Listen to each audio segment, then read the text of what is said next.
अर्जुन कहने लगे कि हे जगदीश्वर, मैंने आजीवन कृष्ण एकादशी अर्थात इंदिरा एकादशी का सविस्तार वर्णन सुना। अब आप कृपया करके मुझे आजीवन माह के शुक्ल पक्ष की एकादशी के विषय में भी बतलाइए।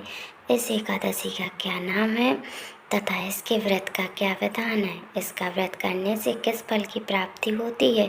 कृपया यह सब विधान पूर्वक कहिए।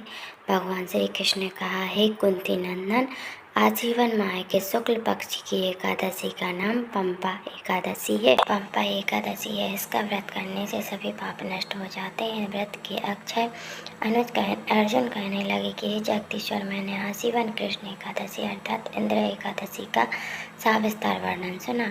अब आप कृपया करके मुझे आजीवन माह के शुक्ल पक्ष की एकादशी के विषय में भी बतलाइए। इस एकादशी का क्या नाम है तथा इसके व्रत का क्या विधान है? इसका व्रत करने से किस फल की प्राप्ति होती है? कृपया यह सब विधि पूर्वक कहिए। भगवान श्री कृष्ण ने कहा, हे कुंती नंदन, आजीवन माह के शुक्ल पक्ष की एकादशी का नाम पंपा एकादशी है। इसका व्रत करने से सभी पाप नष्ट हो जाते हैं तथा व्रत करने का अक्षय फल पुण्य का भागी होता है। आजीवन शुक्ल एकादशी के दिन इच्छित फल की प्राप्ति के लिए भगवान विष्णु का पूजन करना चाहिए। इस पूजन के द्वारा मनुष्य को स्वर्गलोक की प्राप्ति होती है।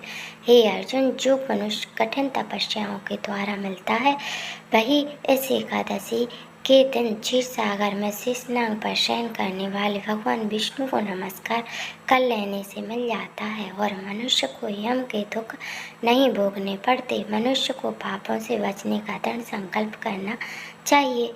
कारण किसी भी रूप में सुखदायी और पापनाशक है, परंतु पंपा कुशा एकादशी के दिन प्रभु का स्मरण कीर्तन सभी कलेशों व पापों का दमन कर देता है।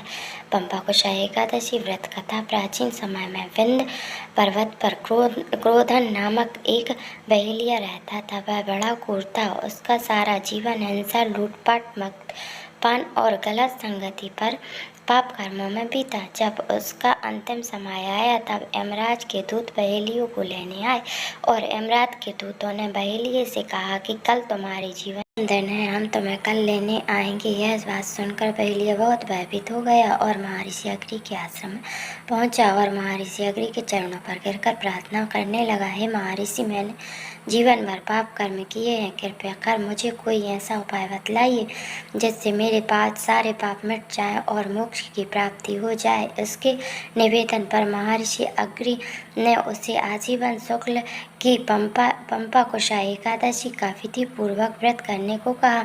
महर्षि अग्नि के कहे अनुसार उस बहेलिये ने यह व्रत किया और किए गए सारे पापों से छुटकारा पा लिया और इस व्रत पूजन के बल से भगवान की कृपा से वह विष्णु लोक को गया। जब यमराज के दूत ने इस चमत्कार को देखा तो वह बहेलिया को बिना लिए ही यमलोक वापस लौट गए। जय श्री हरि।